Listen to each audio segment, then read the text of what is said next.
Before I introduce the speaker, I would like to provide this land acknowledgement.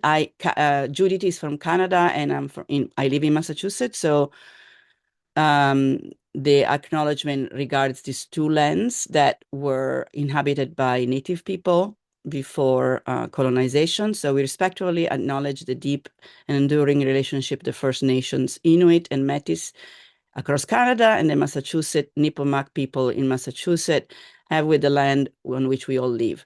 We honor their stewardship of their territories since time immemorial and recognize the ongoing presence and contribution of Indigenous people across Turtle Island.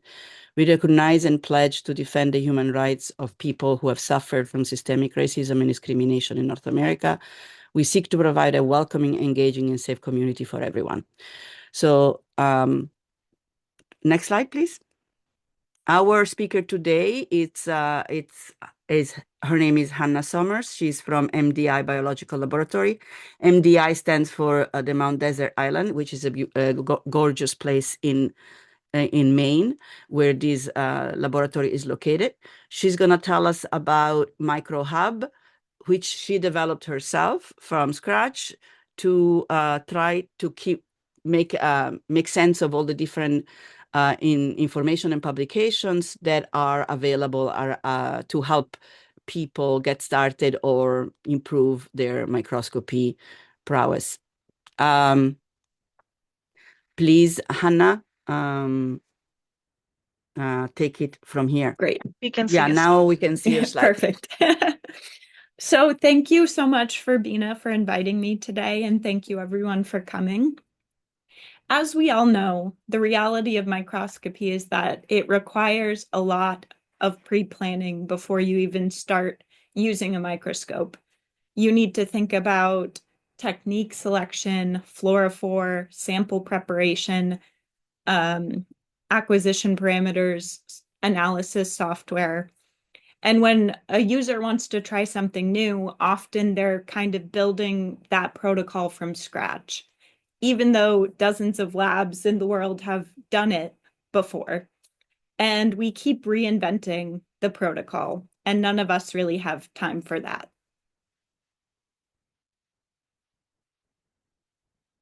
In addition, the demand on core facilities keeps growing, and our teams might be small, and especially for small facilities, things are especially difficult because there are more complex instruments, more complex image analysis, more techniques out there, and we have less and less time to really dig through literature for answers.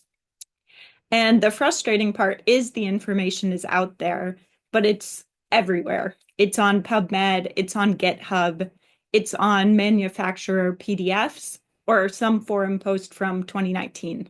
But none of those sources really fully connect with one another. Here's an example. We have a Zeiss LSM 980, and I wanted to know what people have been using this microscope for. What protocols have they published for it? What configurations they might have used? What analysis software did they use in their project? What types of samples have they imaged on a Zeiss 980? It's a simple question, or it should be, but that's there's no single place that can answer it. And that's really the problem that kickstarted this project. The goal was to centralize this sort of information initially to support my users. And so the approach was to build a pipeline.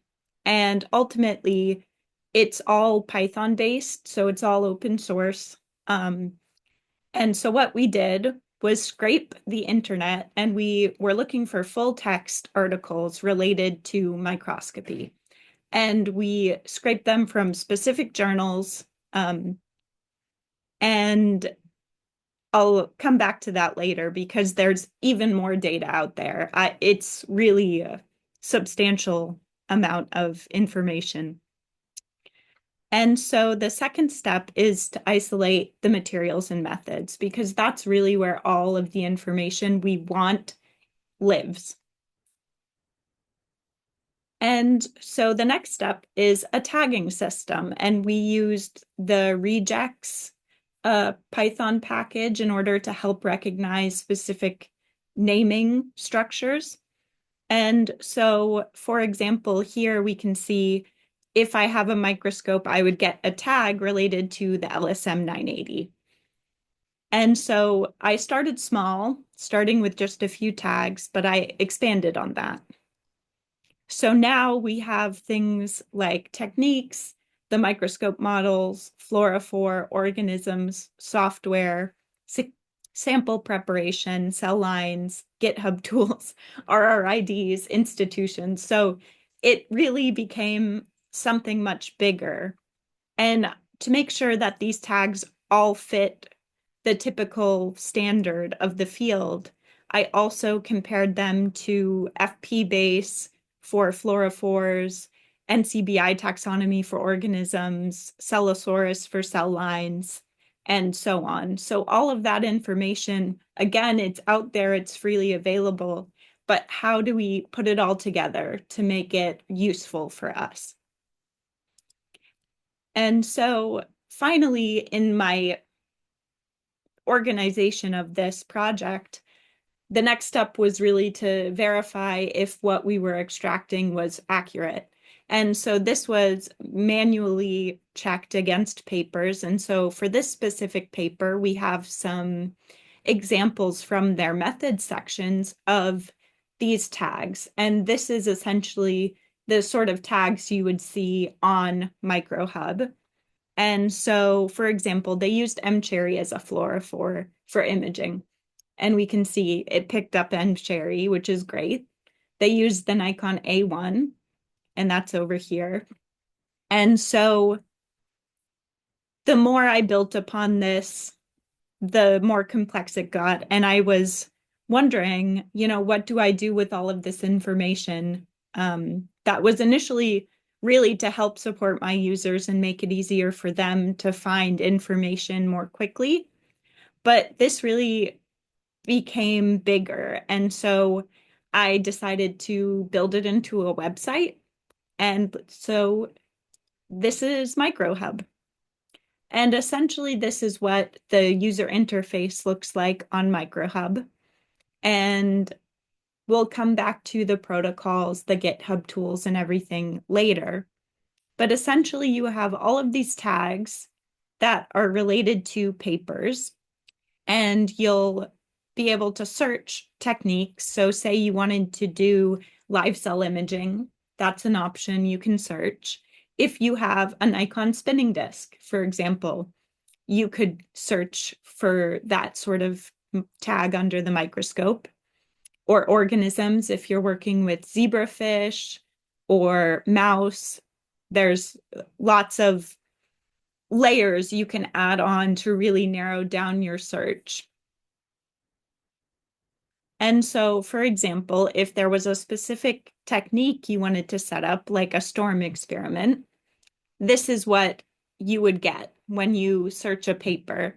And essentially, you would get the tag for storm, but you would also get all the other additional layers of tags along with that. And we also have on the side of each paper page related papers that share tags with the original paper that you clicked on so that you can go through layer by layer, level by level, and really narrow down what it is that you're searching for to get the right paper. And of course, these are all so far scientific articles, but sometimes you want more step-by-step details. And so we ran the pipeline as well on protocols. And essentially, they all have the same tags.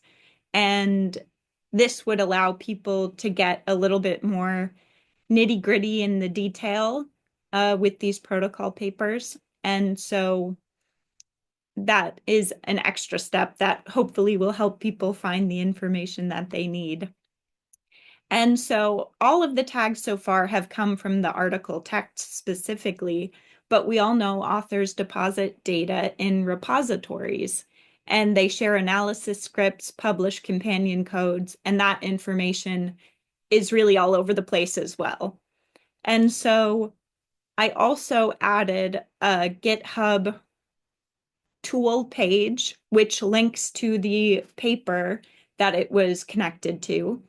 And so on here, it also shows active status. It shows number of stars on the GitHub repository, and it allows people to really get into the nitty-gritty. And you can also search by the code language. So if you're familiar with Python, or if you're familiar with ImageJ macro, you can also search for that information when you're looking at this GitHub tools page. But additionally, we also searched from other data repositories where image data lives, or protein structure data. So Zenodo, Figshare, Bioimage Archive, IDR, EMPair. And so altogether, we've really compiled this database of information for people to really get to a paper that might be useful for them in a fast way, without having to necessarily go to the method section, read everything that they did. All of the tags establish what it is that the paper did, so that hopefully it will help make their search faster.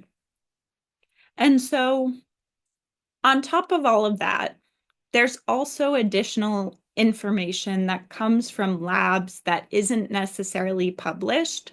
So internal SOPs, optimized staining protocols, acquisition settings that really get passed along informally. And so I'd also like to implement the ability to upload that sort of information if people are willing to share it, because I think that that could also be beneficial to kind of go along with your original paper, perhaps some additional internal information that you could potentially share. And MicroHub also has a discussions page that allows microscopists to communicate with each other, whether you're an expert or you're a beginner. It's open for everybody, and I really hope that people will try it out and let me know what they think. And ultimately, it's really, the goal is to help people get information in a faster way that's digestible, that can really help prepare planning. And so this is what we built. Lots of papers tagged with all of that information, lots of techniques, microscopes, fluorophores, and it's validated against community available database information, the GitHub tools and protocols, papers, institutions mapped with RORs, and so on. So it really gives you one place to search that could potentially make your experiment planning a little bit faster and easier. And so that's what I have. And so I'd like to say thank you to MDIBL for supporting me, and for Bioimaging North America for hosting me today, and also to the main Embry and Cobry for supporting the facility here at MDIBL. And so I'm planning to also do a demo of MicroHub. So if anyone has any questions at the moment, please feel free to ask.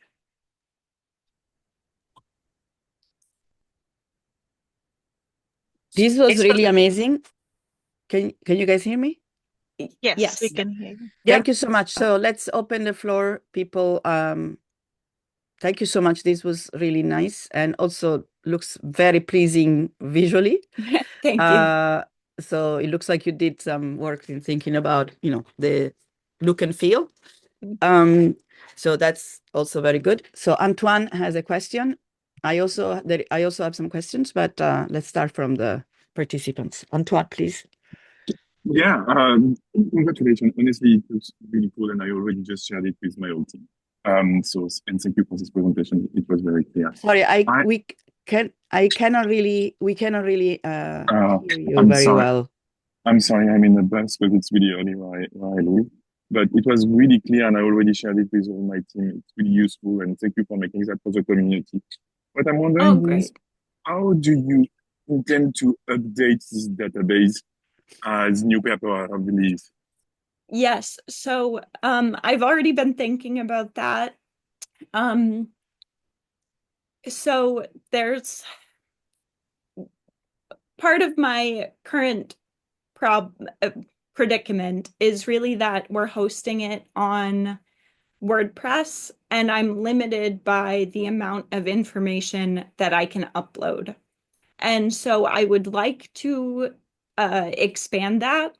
And ultimately, what I would do is rerun my scraper, rerun the pipeline to update for newer information. And I also have a built-in um, citation updater on the website, so I can run that and it should update citations using Semantic Scholar API. And it will also update the GitHub pages as well. So, for example, if it's been updated more recently, it will update that sort of information. But I guess, yeah, before I start doing all of the updates and everything, I really would like to see if people would like to use it and if it's a tool that people are interested in using. But it's in my planning, yes.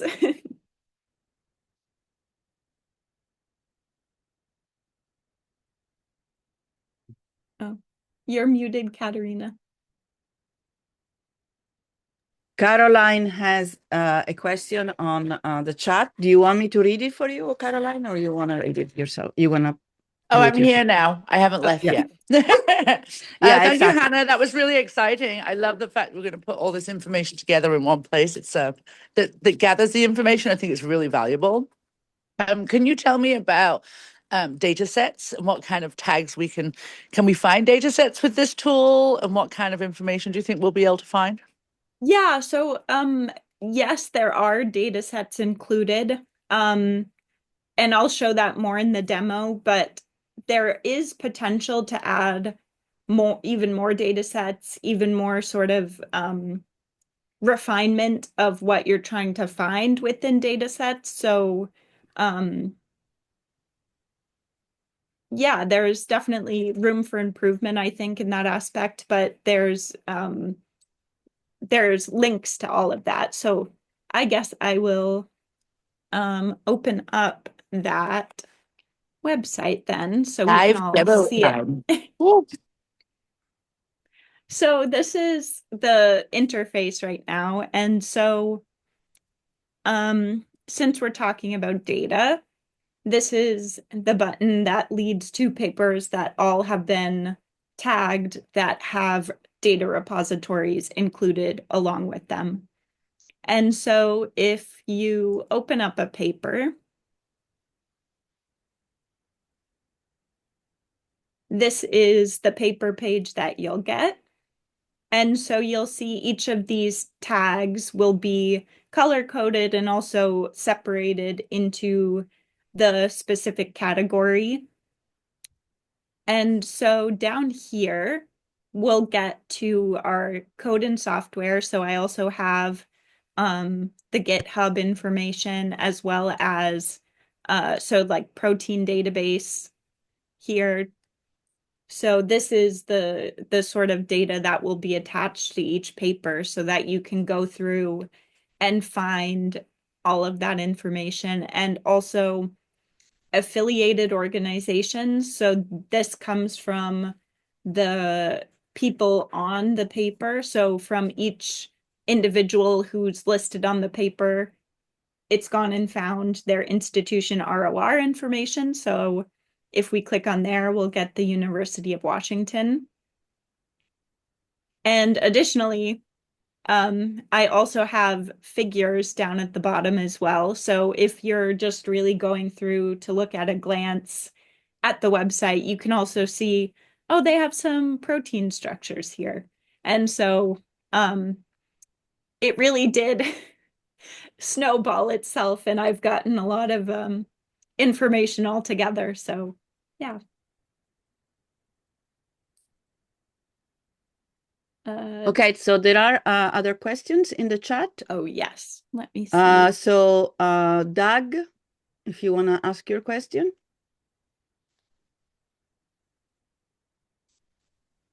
Hi. Yes. I just was wondering, there's the one problem when you pull information from other places is that if there are retractions or whatever, Mm-hmm. for whatever the reason, sometimes things go off the rails in a scientific way, and sometimes Yeah. things go off the rails in a bad way. But often when the data is extracted from somewhere else, then if it's updated in the original source, the extracted data doesn't get updated. Mm-hmm. So that's a good point. I do want to add in some mechanism to basically flag if, for example, a tag ended up being wrong somewhere, somebody could flag that. But also, if, for example, a paper was retracted, yes, I would like to have that as a mechanism on the website as well. And I think maybe in my scraper or I guess post scraper, I can do another search through with a different mechanism to see have these papers been updated, and if so, were any removed for any reason. So that's a potential. Yeah. Okay. I mean, the Retraction Watch database, I think, has 62,000 papers in it, which is Oh, both wow. useful and terrifying. Yeah, Thank you. for This sure. is amazing. This Oh, is amazing. great. Thank you. Unless there is other questions from participants, I would like to ask a couple of questions, if possible. I don't see any other hand raised, so I will ask it. I did not understand, so you probably said it, but I missed it, whether the tags are generated from the content or are they predefined by you? So some tags are predefined by me. Some tags come directly from FPBase or the other big data banks that I had. So for example, if I'm looking for one of the microscopes, so let's say this, I would have multiple versions of spelling, capitalization, and things like that so that it really hopefully doesn't miss that tag, that name tag. Okay, so these were a list of microscopes that you generated based on your knowledge, or it comes from somewhere? So it comes from manufacturers, and ultimately, for microscope names, I did use Claude basically to generate that big list for me of all the microscope names that it could find. So that's one of the things. I'm sure I've missed some, and I'm sure there are more out there that could potentially be added. But I do think that's a helpful use of AI is compiling a sort of list like this, because again, it's not necessarily something that I found in the literature, a big list of all the microscopes. So No, exactly. No, yeah. It's a real problem. Mhm. It's a real problem. And also, so I mean, this is a great idea. I mean, but it is an open issue of how do we keep track of all the different type of microscopes. Not only type, but in this case, the actual, let's say, model of the microscope. The other thing that also related is on the technique, because as you might know, so there is actually not so there is some work being done finally now with Founding Guide about unifying at least deciding which ontology for modalities are going to be used by the community, but right now it's a mess. So what choice did you make? I mean, and given the fact that there is no unique way of classifying modalities, what choice did you make? I specifically chose to use the full name and not acronyms. And that was because when I was trying to use acronyms, my tagging system would tag words that included the acronym and wasn't accurate enough to pull out that information. Even when it's specified, there has to be a space, it has to be capitalized. It still was having difficulties correctly identifying. And so in this instance, I used all full names of techniques that I think are commonly used and commonly referred to within the literature. And I also ran into that as well with organisms. So, for example, if I was looking for mouse, it would tag every single mouse antibody that anybody ever used. So that was another tricky part when tagging model organisms. It was really getting it to ignore things that it shouldn't pick up. And so I think perhaps the database is slightly limited in that way in case I missed any names or papers that for whatever reason didn't use the scientific name. But yeah.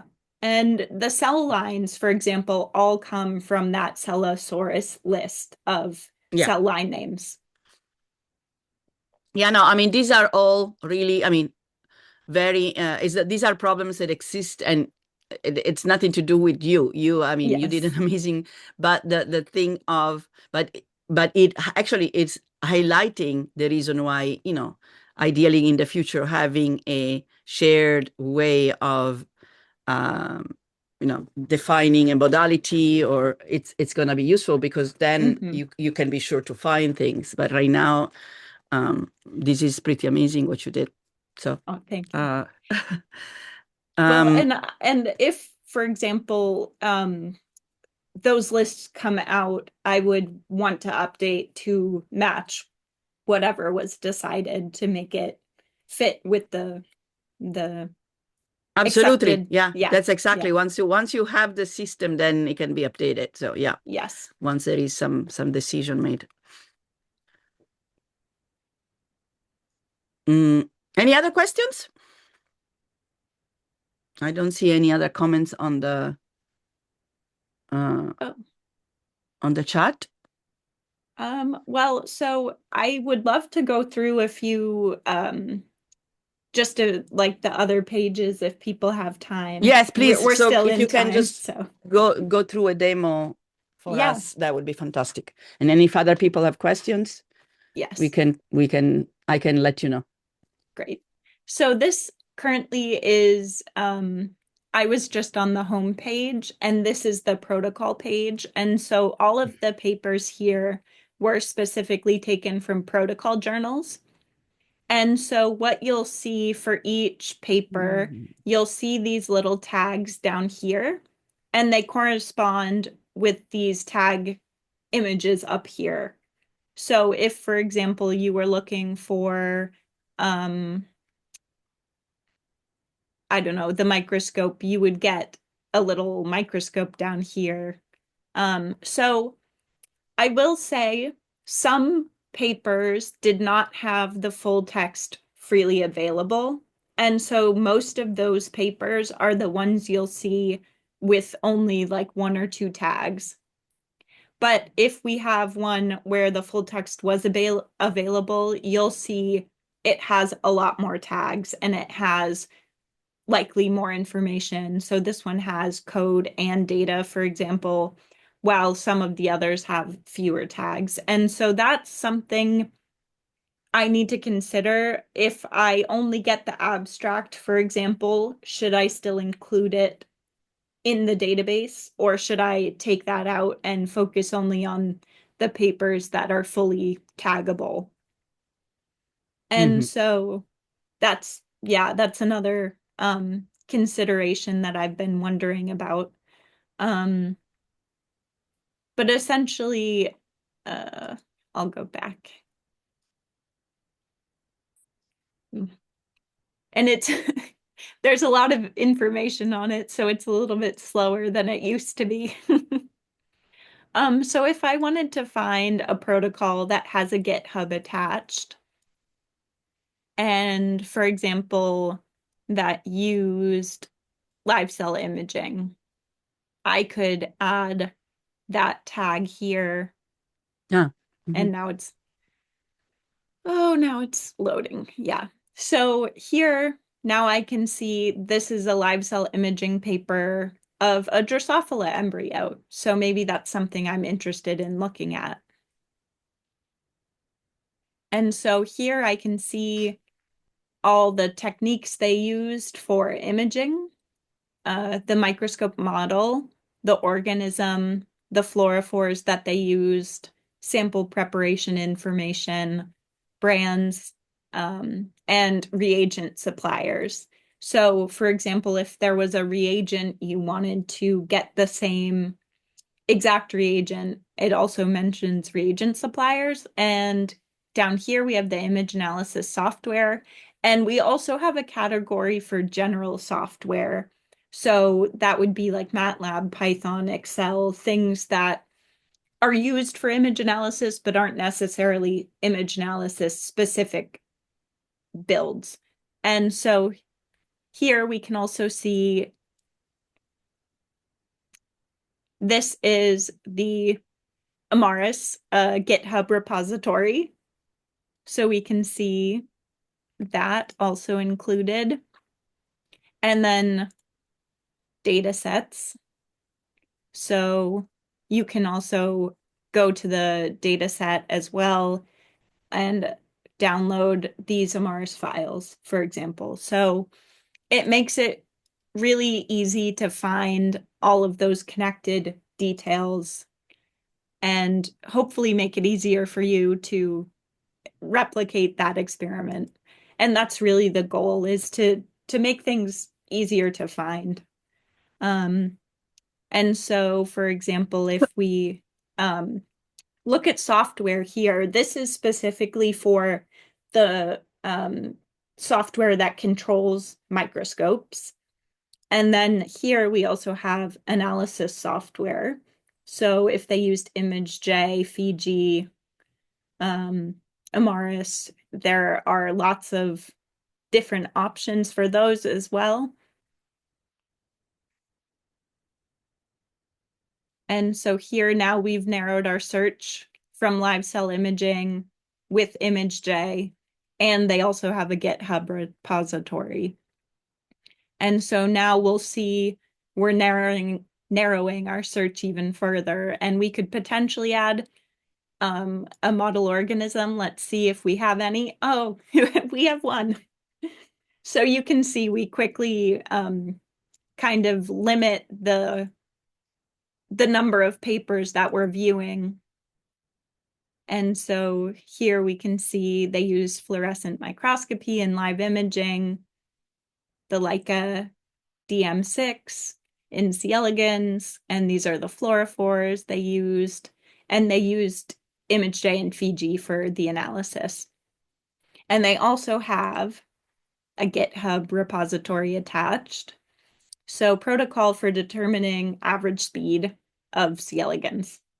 So that might be useful for somebody doing live imaging with C. elegans. And again, if you want to take a look maybe at the attached figures, it's also included there. And finally, I'll go quickly to our GitHub tool page. And so here, it looks a little bit different than the paper pages, but we'll see a few options to sort through these as well. So for example, right away, we can see there are 245 that are actively being updated. And so the cutoff for that, I believe, is a year. So if they've been updated within the last year, they're still considered to be active. And that might inform us about whether or not if we have a problem, whether or not the people who created the code can help us. And so you can go through there. I also have the number of papers that the GitHub tools were mentioned in. So, for example, if they were mentioned in 5 or more papers, this tool was mentioned in 25 papers on the database. This tool was mentioned in 20 papers on the database. So that can also help inform how frequently people are using it. And let's see. We also have active, that's the health status again, and languages. So we've got Python, MATLAB, Jupyter Notebook, R, C++, Java, and so on. So we've got a lot of information as well about what language they were using. And so obviously, these were updated 2 years ago, so they're probably still relevant and still potentially being used and everything. But yeah, the active status is kind of a tricky thing because some tools are used so frequently, but might not necessarily need to be updated often if they work really well. So yeah, so that's that. And then we've got the discussion page, and I just did a couple of tests here. But ideally, someone can start a new discussion and they can search and ask about techniques, about software, about protocols, just Q&A, announcements, ideas. That's really up to people. And at the moment, I do have that you include your email and name in order to post a discussion so that we don't have a bunch of random people, hopefully, posting random stuff. But that's to be seen. But I can thankfully edit and delete anything if anyone's messing around. And oh, there was just one other thing I was thinking of. Oh, yes. I also added in a chatbot feature just in case anybody was really interested. You can kind of ask it, I would like to create a protocol for staining of neurons, for example. And it will give you some information. So what type of neurons are you working with, etc. It'll ask you some questions that might help you start thinking, what are the things that I'm trying to answer with my question? And it will also mention potentially a paper on the database that might be useful for you. Mm-hmm. And I think that's pretty much everything. I would really love to get some feedback if people do go out and use it. It's been a lot of work, a lot of troubleshooting and everything, and a lot of working from home because this was really just kind of a passion project and not really something specific that I did during work hours. So yeah, I really hope that people like it and we'll get some use out of it. Okay, so there is a question from Sarah. I don't know if you Yes. if you want to ask it or I can read it out. Hi, yeah, I was just wondering, in the protocols, it's scraping just protocol journals, or are you also looking at the protocols IO site? I think I also included Protocols IO website as well. That's great. Yes. Thanks. Yeah, so if there are no other questions, I have a couple of questions. One, anybody else wants to ask questions? I also saw that your question, do I have a GitHub repository for Yes. this? Yeah. And I'm planning to hopefully maybe do a small publication about it. So I would like to then make all of the scripts and everything available so that other people could potentially use this to make their own tag information. So potentially I could see a good use for it being if you're uploading images to Omero, for example, it asks you for information tags. Maybe you could pull your methods out and get specific about what tags you might add to the metadata file or something like that. So yeah, no, that would be yeah. amazing. The reason why I asked is more like for issues. So if people start testing it, I think it would be, I mean, what I heard is that so far it's been basically you testing it or a few people, but it would be amazing if there would be some testing.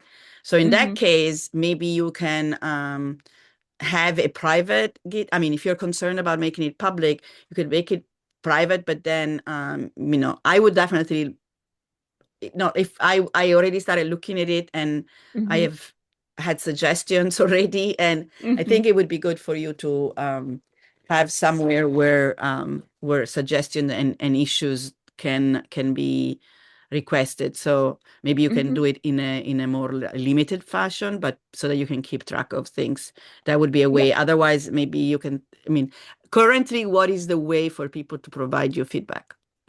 There's this contact option up here as well. I didn't get to that part, but you can send me a message. So Okay, so it's about will, it's sending you specifically a message. Okay. Yes. Yep. So this will send directly to my email. Okay. That's great. Now I have another question is community forums such as ImageSC. Those are often very rich sources of information. Is there a way that is that already included, or are you thinking of including it somehow, or? I was thinking about that. Especially with the software part, obviously. Yeah. I was thinking about that as well because finding all the papers and everything is great, but without the fundamentals, maybe adding something like ImageSC would be really useful for people who are beginners who really, want that information to be explained and included maybe as a tag, as a reference to ImageSC about a certain technique or something. Yeah. Especially if it's a software, there might be a discussion on ImageSC referring to it. It would be very useful to find it. And also there is the microscopy, there is a micro forum, which is more on the techniques, which would be good. That's amazing. I mean, sky's the limit. So, I mean, there is. Right. And so, the final question I have is, so right now it's only protocol publication. So it has to be like a specific protocol. Not necessarily. Methods, or can it be in general all the different papers? So on the homepage, which shows 46,000 research papers, that's from lots of journals. So okay. So they're not all from. So this one's from Cell Science. Okay. Some are from methods papers, but some are just general related to microscopy. Okay. Yeah. So, I mean, if you go to the protocols, then it's only protocols. But if you are on the homepage, it's okay, perfect. Yeah. Thank you. I didn't understand that part. Oh, yeah. Sorry. No. I mean, you probably said it. I just missed it. Okay. This is amazing. I think a lot. I mean, as you can see from the response here, everybody is really enthusiastic about this. So, I think, I mean, as far as, getting an endorsement to get it published, get it out, that would be fun. I think you got that. Great. So, and thank you for sharing it with us. Thank you very much for inviting me, and I hope that it's useful for people. It's really still relatively new. So if you're encountering bugs, please don't hesitate to send me a message and I will do my very best to address it as soon as possible. Yeah. Yeah, I mean, and also suggestions like things that, for example, I was mentioning the ontology. I mean, there are the persistent identifiers. You already have RRAD. Anyway, there is a lot of stuff that, yeah. But I mean, then you'll have to make decisions of what you want to do and what you don't want to do, but at least you have ideas. Yeah. And so potentially I don't know if there's any sort of like small little fund that could help me increase the capacity of the website as well, because right now I'm limited to 1 gigabyte of data. So I've already pretty much reached that limit. So if I were to continue adding new papers, let's say like monthly or something like that, I would have to figure out a way to kind of have it support itself potentially. So that's something I'm also thinking about as well. Yeah, the sustainability is always a big issue. Yeah. Okay. Any other questions for Hannah?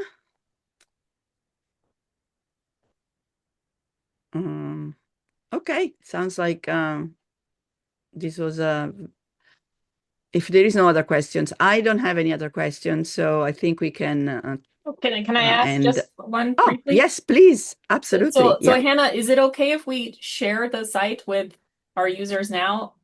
Absolutely. Yeah, please do. Okay. All right, just checking. Yeah. Thanks. Thank you. Yeah, that's a very important question. Okay, thank you so much. Thank you, everyone. Have a nice day.